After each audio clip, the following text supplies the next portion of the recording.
Welcome to Brainish English Stories. One Sunday after church, he was walking home along the little road when he saw Martine ahead.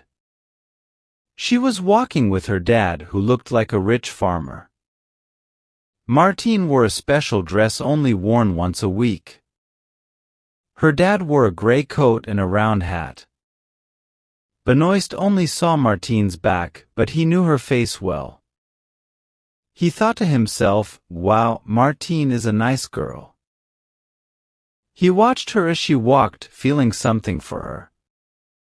He didn't need to see her face again, just admiring her figure was enough. Martine went into her family's farm, La Mardiniere, and glanced back at Benoist. She greeted him and he said hello back before continuing his walk. When he got home, the soup was ready.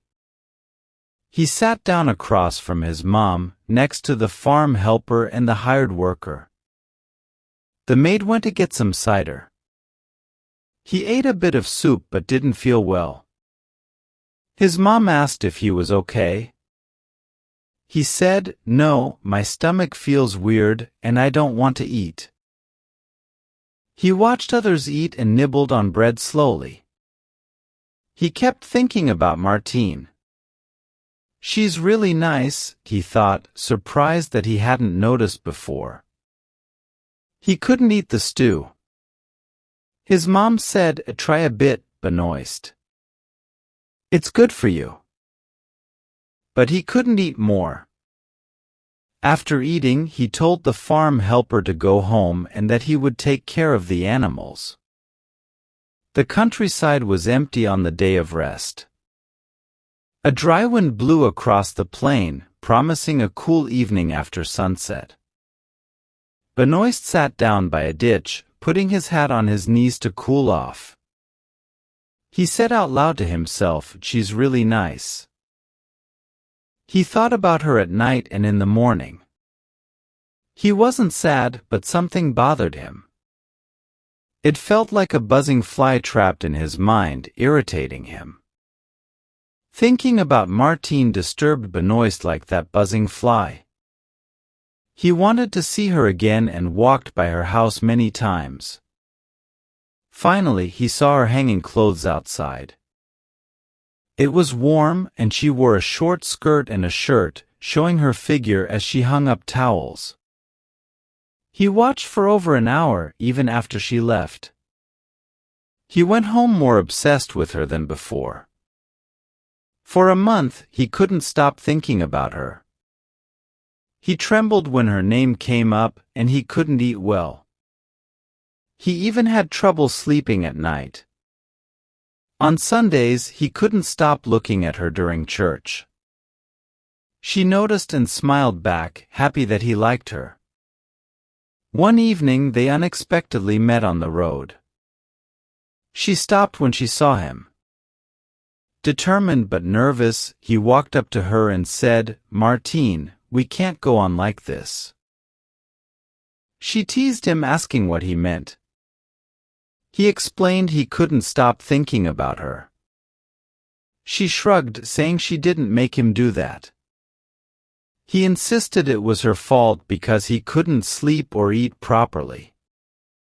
She punched him lightly and ran off. After that, they often met on the road or at twilight near the fields.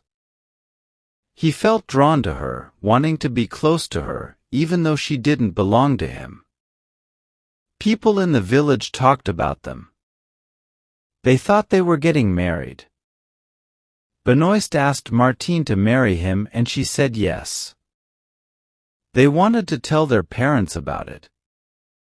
But suddenly Martine stopped meeting him as usual. He hardly saw her around the farm.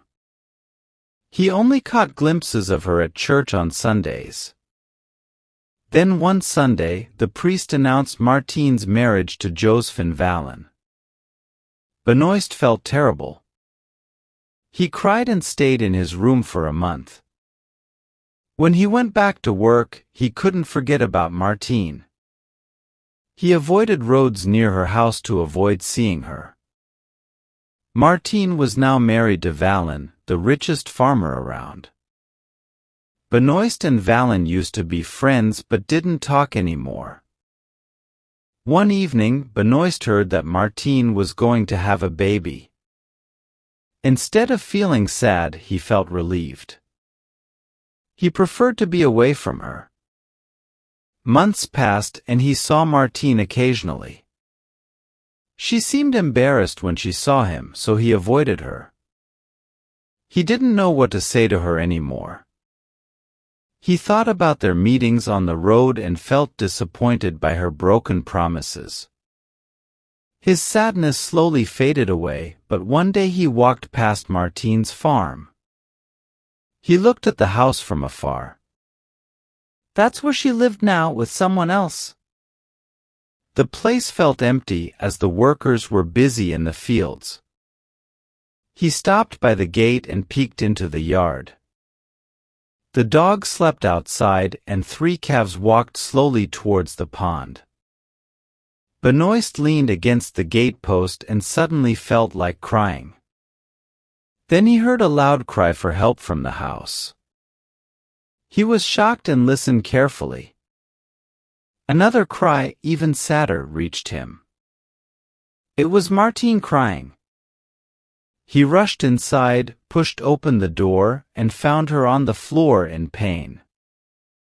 Trembling, Benoist said, "I'm here, Martine." She gasped, "Don't leave me, Benoist." He didn't know what to do. She cried out in pain again. Benoist wanted to help her. He lifted her onto her bed and helped her undress. Then, like he did with animals, he helped her give birth to a baby. He cleaned the baby and wrapped it in a towel. Then he laid the baby on a pile of clothes on the table. After that, he went back to Martine. He helped her get up and changed the bed sheets before putting her back to bed. Martine thanked him, feeling a bit sad. Benoist didn't love her anymore, not at all. He didn't know why or how. But what happened made him feel better than being away for 10 years. Exhausted, Martine asked, "What is it?" Benoist calmly said, "It's a beautiful baby girl." They were quiet for a while. Then, Martine weakly asked to see the baby. Benoist showed her the baby like it was something very special. Suddenly, Josephine Valen walked in. Benoist was shocked at first but then realized what happened. In surprise, Benoist said, "I heard her crying and came here." "Here's your baby, Valen." Josephine Valen, teary-eyed, took the baby and kissed her. He couldn't speak for a few moments. Then he reached out his hands to Benoist, saying, "Let's be friends, Benoist. We understand each other now. Will you be my friend?"